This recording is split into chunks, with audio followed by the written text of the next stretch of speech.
tell him to drop the ad, just put on the cartoon. Only, I think, just put on the cartoon. Well, just leave it on. Leave on that cartoon because I just don't know any other way to introduce our next speaker. So leave it on so he sees it when he comes in and makes his entrance. Just leave it on and let's be all very quiet. Nicholas Negropon.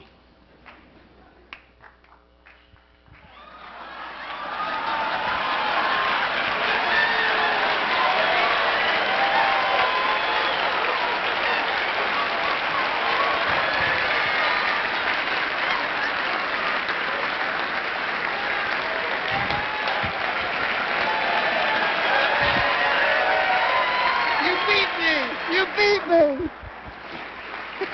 You won! I had help.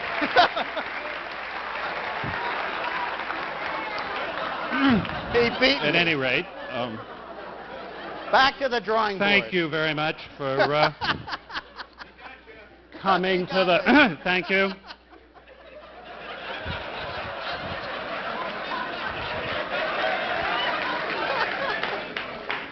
Thank you very much for coming to the dinner party I never wanted to have.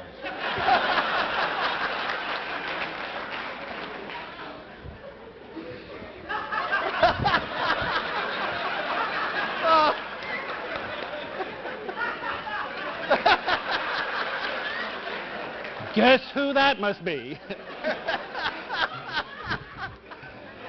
At any rate, anybody want a hat? Ricky, it's awfully hot. So, if you can excuse this, so I can...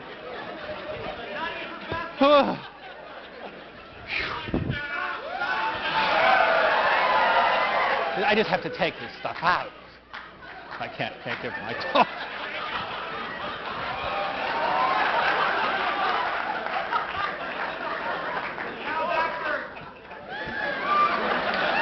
My own pants. Okay. Sorry. All right. Okay. I won't take off the shirt because that will disturb the mic. Now that we've gone through this and escalated, this is my last TED, so I thought I would escalate it when I still had a chance. To use the time now properly, having gotten that over with, I'm going to actually give sort of 3 presentations, very, very quickly. They'll all be about 8 minutes, because I couldn't decide which one to talk about, and I decided I'll just give 3, and I'll sort of stand over here for the first and then move over and so on. And the first, I think you've heard a little bit in the speakers over the past few days who've talked about things that think and sort of how computers would go into the sort of underground, let me call it. And I remember when Mitch Kapoor joined the Media Lab as a visiting professor at the time that Being Digital was coming out. He said, Nicholas, you know, you now got people thinking about bits and you guys are working on atoms. And I said, yes, and I actually told him, you know what my next book is? It's called Being Ricky. But that's an aside. The merger of bits and atoms, whether sort of it's smart doorknobs or badges that do things and so on, is a rather primitive kind of view of how atoms and bits mix. What's going to happen over the next 3 or 4 years is you're going to find that there'll be lots of developments in material science itself, that people are going to find out how to make materials that behave quasi-intelligently, that store, that have memory, and that even have processing. And when I talked last year about the Wearable Computers program, I even talked about how you could start shipping bits through the body, and I'll mention something a little bit about that later. But in looking at materials, does anybody in this room have K2s, the new K2s that take out the 2 people? This is, with piezoceramic materials, if you push a force, it actually can generate a little power, and then you can use that if you put it out, you can basically take out, you can dampen things, And they've done it on skis. They do this on airplane wings. And that is a minor form of intelligence. So it's already on the market. It's not something that's 5 years out. Now, can that form of intelligence communicate with other devices, et cetera? And one of the things that we've been doing is to sort of look at parasitical power. Where does power come from? Because we've not only been able to ship signals through the body, we've actually, in the past few months, been able to ship power through the body. Now, the low voltages, so again, the pacemakers won't stop working.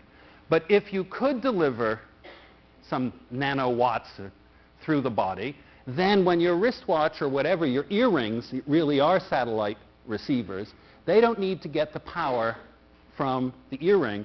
They can get the power from, in fact, the parasitical force. Another kind of material that we're developing, and I'll show you a short video on, is electronic paper. Now, how many people in this room know how carbonless paper works? Not many hands for a graphically couth and technical group. Carbonless paper is a coating, literally, on the back of the, let's think of 2 sheets, one on top of the other. It's on the back of the first sheet. And what's in that coating are literally tiny little encapsulated containers of ink. Think of just like bubble packing, but each bubble is really tiny. And what happens is as you're writing on the first sheet of paper, it's literally breaking the bubbles and squashing that little bit of ink onto the next sheet of paper. That's how it works. And NCR owns most of the patents, and Mead owns some of them. If there are any chemists in the room, forgive that rather simplistic description, but that is basically how it works. Now imagine taking those tiny encapsulated pieces of ink, or liquid ink, and break them not with power, by that I mean pressure, but break them with light, and you get a photographic medium, which Mead tried. It was called Psi-Color. It failed. It may come back. But now, instead of putting ink into this little capsule, put a lubricant, and then in the lubricant, put a little sphere that is smaller yet than the capsule, and it is literally white on one side and black on the other.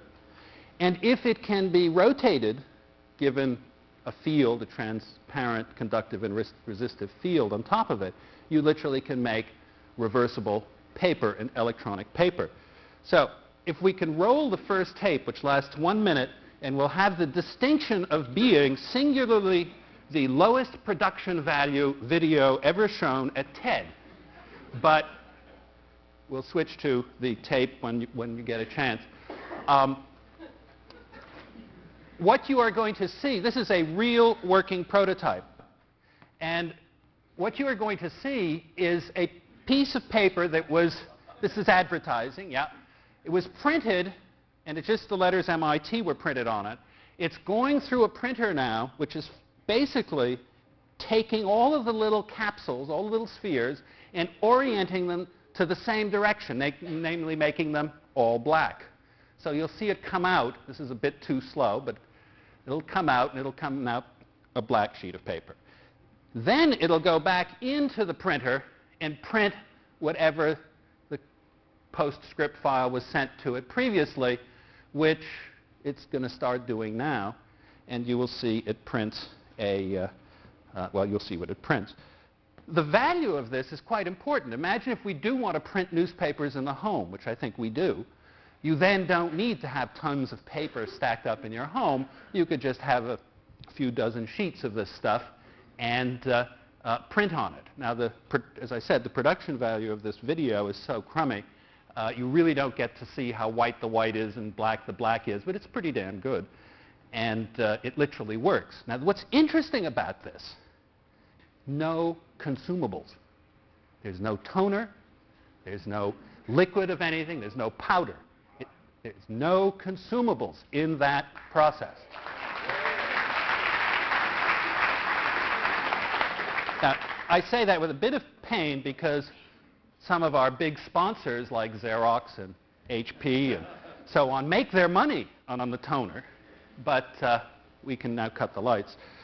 It takes very little to go from there to addressing by putting the conductive and resistive layers, for using them for addressing those pixels, and then make electronic paper. Now, the reason I'm interested in electronic paper is manifold, but one of them is that about 4 months ago, Umberto Eco came to the Media Lab and gave a speech in his usual impassioned style.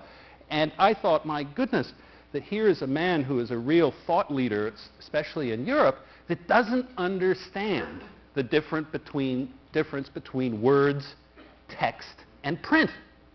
And I heard very, very formidable editors and publishers yesterday talk about the same sort of thing, you know, the print medium. And these people are just so disjoint with the future, they don't understand that the issue isn't print. The issue is words. Are words going anywhere? And the answer is no. They are a very powerful form of communication. Measured on a per-bit basis, it's certainly the most compressed and form of communicating between human beings. Just a few ASCII characters, my goodness, can carry a lot of meaning. Words aren't going anywhere. Now, whether you decide to take the words, as I'm doing now, and utter them, or whether you decide to display them, that's sort of the first choice you make. And when you display them, we tend to call that text. Now, if we carve them into marble, fine, that's one thing. If we squeeze ink on paper, that's another thing. And if you put them onto a display, that's another thing. And they all have their characteristics, marble being clearly the slowest refresh medium of the lot. Now, when you look at it that way, you really think very differently. This issue isn't print. The issue now is marble versus paper versus this versus that. So let's make electronic paper. Let's take the sort of stuff we just saw, address it individually, pixels, make a book that has 200 or 300 of these bound together, put leather on both sides so it smells a little bit. And the only difference is that this book has a plug in the back. And when you open it up, the pages are blank. You plug it in. You write whatever book you want. Being Ricky, it sucks in all the text. You go off, you read it wherever you want in the bed, and when you finish, you plug it back in, it sucks out all the text, basically erasing each page, writes the new page, and so on. I think we can show you by the next TED a working prototype of what I just mentioned. So that kind of work in materials. By the way, that's why I'm not coming. Someone else will.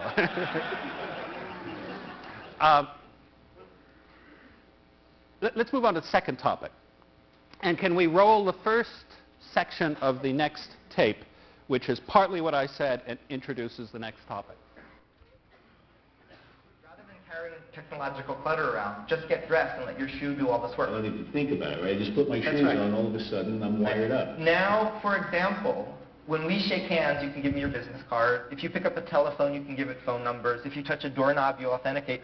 This can have a really large amount of data stored in here. It's a computer. Your body's a network, and it's a computer. Well, this is where we're working on your shoe power source. When I walk, I'm making up to maybe 50 watts, a lot of power. And we think we can get at least a watt out from that. So what we're developing here are the shoe inserts. So this is, there are a couple different types. This is a piezo polymer laminate. And when you step on this, the spring stores energy, puts it into stretching this, which makes charge this way. And sure enough, with each simulated footstep, the power builds up. Here, we're starting to become a sneaker manufacturer. Working with Nike, we made our own shoe mold to start molding soles, where we're going to start taking these things, putting them into the soles, connecting them to the shoe computer I showed you there, to make it something that lives in your shoe and you can forget. And also one of the other nice implications is with a shoe-powered thing like this, eventually you'll run down the power if you're sitting, so you need to go for a little walk and clear your head and power up your shoe I love this, computer. how technology is, all this technology comes down to taking a few steps with your feet. Okay, it was finally time to step into the future myself. and see what the cyborgs see. I was about to experience... Why did we write numbers? Okay. Let's go to the next, advance to the next clip. The reason I want to show that, just to move to sort of part two, I guess I'm in the part two space, is that wearable computers is about as stupid and crazy today as multimedia and convergence were in 79, 80. And one of my jobs at the Media Lab is to try and keep things crazy, try to keep doing things, because when you can come to a TED 7 conference and see things as extraordinary as you have on the stage or around, it's in some sense our cue to get out. We shouldn't be in that area. We should move on. And I think this is going to be the year of wearables. Now, wearables have lots and lots of applications, and I think you will see the first ones come in sort of uniforms. FedEx person carries 5 RF devices, cellular phone, a pager, a universal product code thing, a dispatch, something, and they are literally prepared to make literally clothes that will be uniforms. Now, the uniform market isn't really as interesting as the fashion market.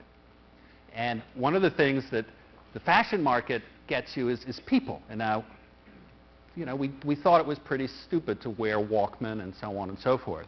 But wearable computers, I believe you will find, because of some of the techniques like parasitic power, some of the materials, actually this is kind of cute. I don't know if any of you are interested in antique materials, but during the Ottoman Empire and also in parts of India, you would sometimes, for weddings or royalty, you would use silver and gold in the material, and you would weave these strands of silver and gold and put them in, and the value, of course, of the material, by material I mean cloth, was, you know, as a result, more significant. Well, it turns out by accident, those same antique cloths and even modern day replicas of them provide little bus bars so you can send signal through that cloth. So there's somebody named Maggie Orth at the lab who's making shirts and pants and stuff with it to see what, again, you can have. It'll be a whole new definition of a backplane. At any rate, let me just roll the last thing that has to do with wearables, and Alan Alda, who spent a week at the lab during the summer, and what he and so on. Very about the next generation of wearable computers. Do you have like fashion conversations? What do you give much thought to different ways that this stuff looks? People have given a lot of thought, actually. There's a lot of debate whether it's good to cover the eye at all, whether you might want it on your arm, a screen. We have an undergraduate student working on an even better private eye, which would only take up a fraction of this space. It's a little prism that'll directly show you the screen and yet be clear and allow your eyes to be seen by the person you're having a conversation with. Hopefully be completely invisible. One won't be able to tell that we're wearing special glasses. We won't have these, this display is about 6 years old with a big cathode ray tube up on top of it. And, you know, they're getting smaller and smaller. Eventually we'll have them built into a regular pair of spectacles, and the only evidence that somebody is wired will be the fact that their eyes sort of go across in a sort of reading motion. Yeah. And we'll think that they're either possessed by the devil or on the internet. And there's some precedent for this in that it used to be when Walkmans first came out, everybody said, you know, who'd want to wear this thing on their head, these headphones all the time, and then all of a sudden it became stylish, and nobody gives it a second thought. I mean, you see somebody wearing a Walkman, big deal. In fact, fashion designers have already started to play with the idea of incorporating computers into clothing and accessories. These sketches were submitted by students of the French fashion designer Jean-Paul Gaultier for a contest held in his Paris studio last spring.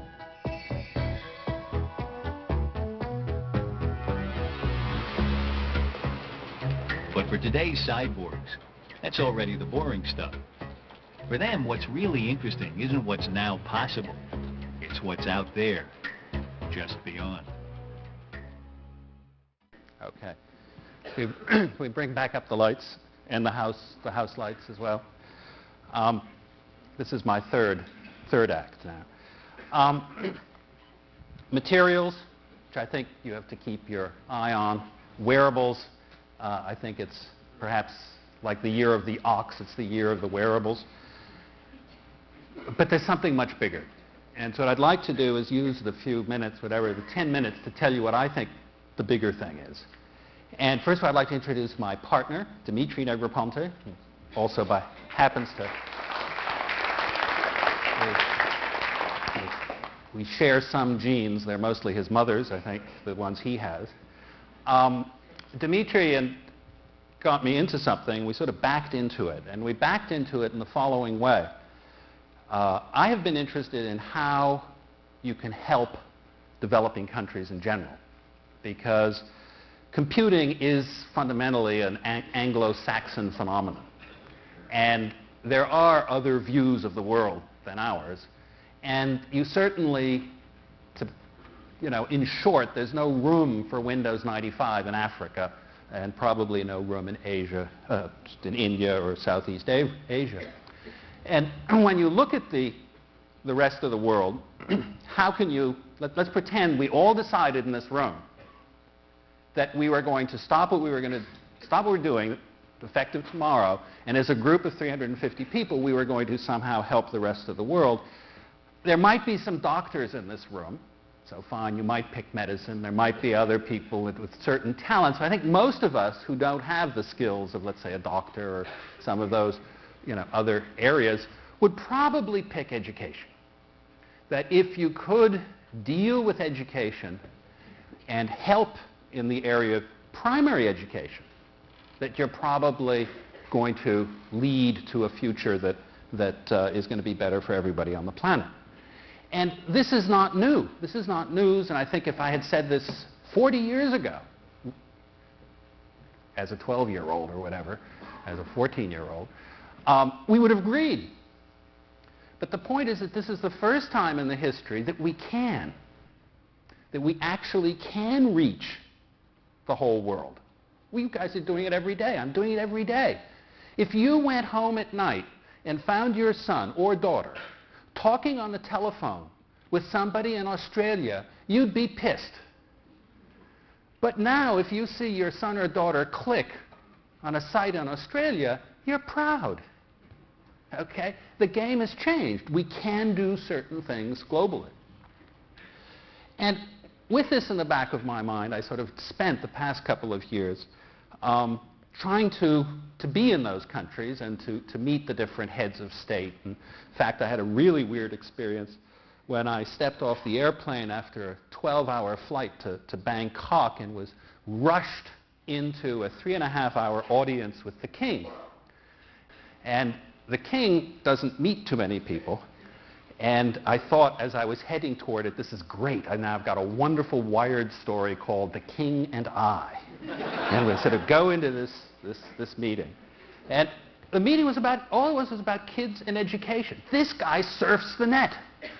He had the first node, the domain, in his palace in Bangkok.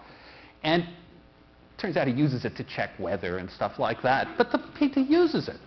And he's really interested in how, it can sort of help kids, but he's slightly timid. But you could almost, at least from the experience I've had visiting some 60 countries perhaps in the past year and a half, you could almost pick a country and they would say, take the country, help it, or do something and really do a large-scale experiment. And that does not seem to be the right solution. Now, set that aside. Outside of MIT, I'd been involved with a little startup company where this kid had this extraordinarily simple idea. And the idea was that if you're willing to type your language in a very stylized way, noun followed by verb, followed by adverb or another, just that kind of rule, that it was his belief that, in fact, he could map it from one language into any other. I wouldn't dare call this translation, just call it transcription or mapping. And if you are so unambiguous that the person typing in English types the word minister, the system says, do you mean church or state?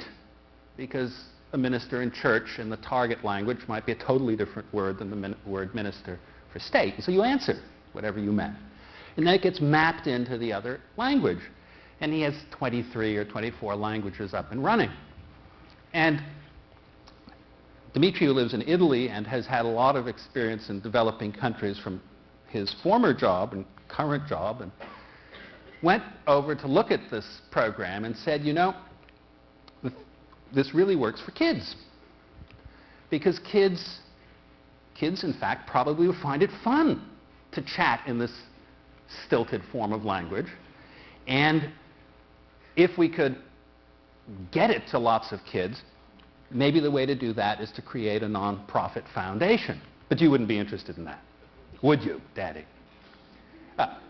He persuaded me and came up with, once we switched to the computer, a very simple idea, and that was to create a foundation, the purpose of which would be to be able to sort of reach, is the correct word, every 7-year-old on the planet. Not all of Thailand, not all of something, but how could you take every 7, 8, 9-year-old, how could you make computing available? And that's kind of pretty horrendous task. Well, I said, okay, that's a big problem. And MIT, because the Media Lab just acquired the land beside it and is going to build a facility that enlarges it by over 100%. And the question is, what are some of the new things that are going to be in there? And clearly, the lab feels it should be with children. So you've got a whole research arm that has to do with children. And while I don't like the metaphor exactly, it's a little bit like you can sort of get MIT's research that builds the bombs, and a foundation called 2B1 can fight the wars. But these are education bombs, if you will, and these are sort of the war against illiteracy. And so one thing led to the next, and I said, okay, it can't be American. Because in spite of what we'd like to think, we're really a small piece of the world. And there are a lot of the world, not just the Islamic world, a lot of other parts of the world that would sort of view this as a kind of imperialism again. So let's keep it as multinational as possible. And I'll go off and I'll see if I can find a couple of people in the Far East that would be willing to, I think the word is angel money. And I asked one person, and I used to be really good at raising money. I just had to, and I sort of gotten a little rusty. But asked this person for $500,000 and sort of was barely trying to finish the sentence. He said, yes.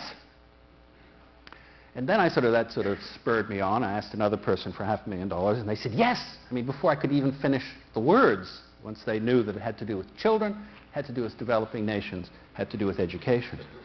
And so I came back sort of somewhat, we should go to the next slide, came back somewhat sort of horrified, saying, my God, you know, this actually is going to launch.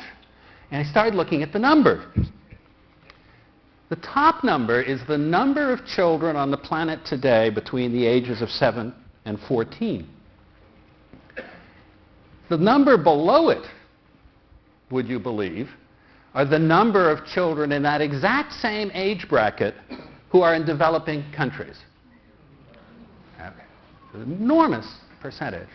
And the number of that, below that, is the number of kids in the same age bracket who have never made a phone call.